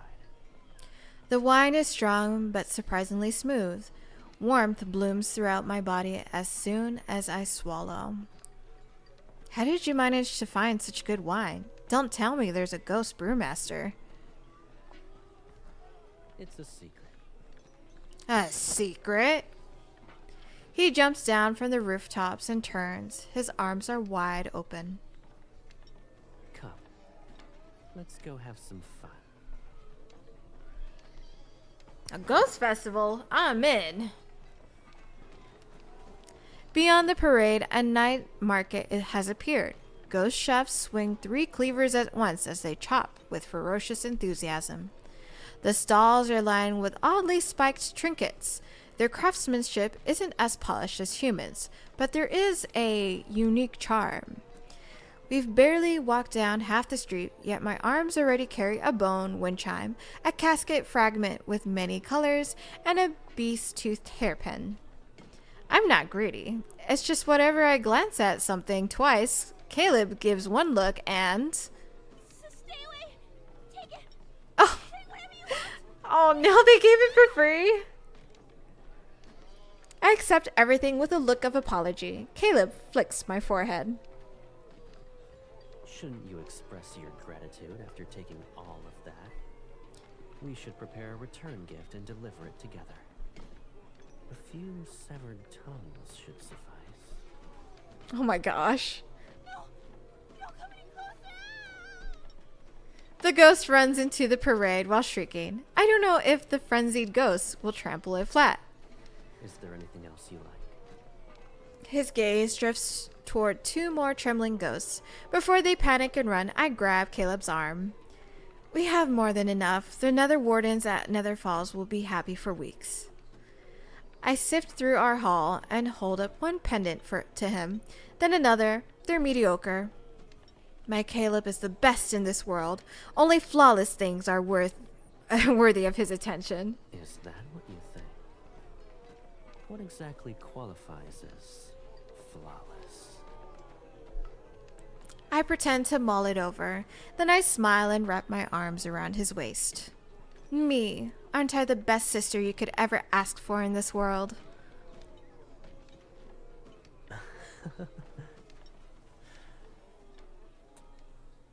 In this world, you're the best. And you taste incredible. Ooh. Someone loudly gasps nearby. Doing that when there are others around. How shameless. Oh my Is there even a goodness. sense of decency? This is the first time I've seen a live. Uh. Never mind. You're a ghost, and you have the gall to lecture about the concept of decency? I can't help but laugh. While those stun gazes stare at us, I kiss Caleb again. Their eyes are about to fall. I can pluck them and find colorful strings to make a charm for This is so gruesome. It's so funny. The drums resound in the distance and the parade becomes more frenzied. I turn and my eyes widen. A towering platform sits at the far end of the street. Upon closer inspection, I realize it's built from countless bones, lacquered in a glossy blood red and studded with beast skulls and fangs. The extravagance is cold, eerie, and menacing. What will they use that for? Caleb drags a ghost toward him. Ah, which bastard grabbed me? Don't get in my way. That treasure will be mine. A treasure? There's a treasure. That's probably what he's looking for. When it recognizes Caleb, it becomes obedient. At the very top, there's supposedly a treasure. Whoever grabs it will be the Hesperion Reach's leader and will get the largest share of meat. Several layers of black and dark red silk cover the top part of the platform. It's hiding something. Ghosts are already tearing one another apart as they climb. Their snarls and screams rise like the waves. Since they're calling it a treasure, it's most likely something valuable. I crack my knuckles in anticipation. Stay here, Caleb. I'll bring it back for you. Wait. I made sure you were dressed up. Now you want to throw yourself into a mess of blood and flying limbs? I don't know. That's probably not a good idea now. I'll bring it to you. But I wanted to give it to you as a present. It's pointless if you do that. You're not wrong. Then He picks me up with one arm. I'll bring you to the top, and you can grab it. Then you'll give it to me as a gift. We can do that? He smiles and jumps. We surge as blood droplets scatter behind us. Within seconds, the brawling ghosts are toppled. Confused and surprised, they stare at us. Caleb moves like the wind. We're in the air now. A ghost that's halfway up the platform lunges towards us with its snapping jaws. He raises an eyebrow. As golden lotus petals slice the air, the ghosts are knocked off the platform, and he shields my dress as if it's second nature. The ghosts come to their senses. Roaring, they swarm the platform. Pathetic. Pathetic. They are pathetic. Instead of rushing, he slightly lifts me up and walks through the air. He circles the platform at his own pace. Whenever a ghost climbs too high, he steps on its head and kicks it to the side. Caleb, there's another one. I'll abide by your orders.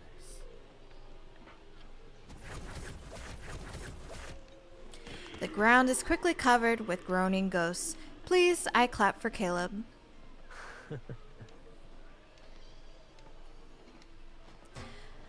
There is a soft clink as he lands at the top and brushes the layers of silk to the side. Nothing makes a sound, and every gaze is directed at us. The last layer of red silk is removed. A mask made from beast bones rests at the center of the platform. It's old. The imposing horns have been reduced to broken stubs, and there are cracks in the skulls. Its bright lacquer has faded to a dull gray, and tarnished bronze rings hang from thin strips of silk. For some reason, the mask is familiar. I'm reminded of Caleb. Without thinking, I pick it up. The mask is heavy. My fingers ache. Caleb stays silent as I put the mask on him. It fits perfectly, as if it belongs there. Caleb, this mask is yours. Before it... Memories surface only to slip away. It's like trying to hold onto water in a river. It doesn't matter how tightly I grasp it. Caleb removes the mask. If it won't come back to you, don't force it. When the past is too distant, it's not worth grieving over. You and I, we're two flowers from the same stem. Life and death will never separate us. That's what you shouldn't forget. Everything else... He gently closes my eyes. Just let it go.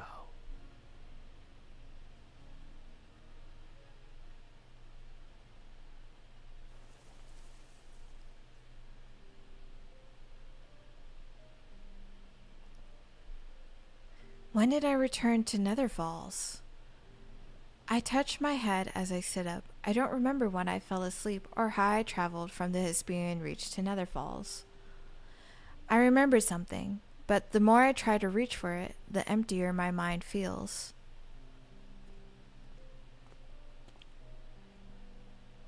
You're awake? The bed dips beside me as he sits. His hand touches my temple, that's still damp with sweat. Were you that tired for the past few days? You Ooh. slept for more than 20 hours. That's a long time. I did everything I could to wake you up, but you didn't budge. I slept for that long? Everything feels foggy. I only vaguely recall staying in the Hesperian Reach with Caleb for a few days. But I can't remember anything before I fell asleep. Caleb, how did we return? You forgot. The Hesperian Reach is the source of the River of Oblivion.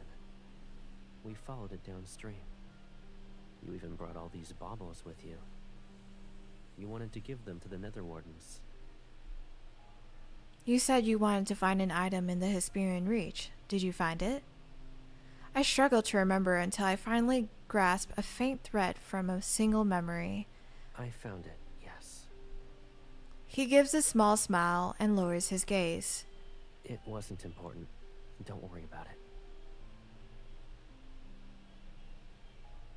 You're still going to daydream? Did your slumber shuffle your thoughts? Maybe. I try to remember what happened before I slept, but to no avail. Only a dull ache settles. My body is seemingly trapped in fog. I feel light, adrift, sluggish. I close my eyes.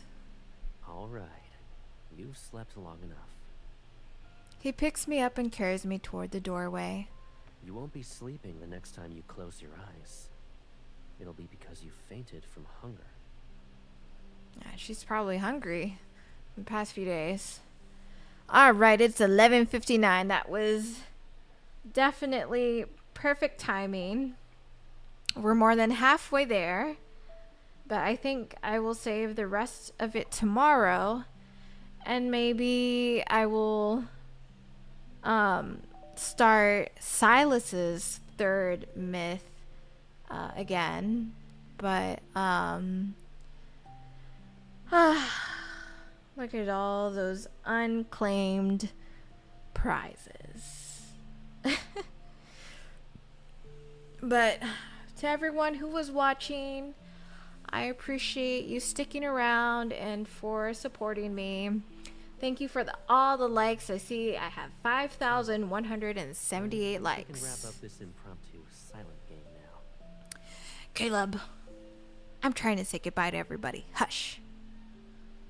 And yeah, it's been a good run, and I'll continue streaming tomorrow. I still have the event from Genshin, and I guess, yeah, that's pretty much it. But otherwise, thank you for sticking around.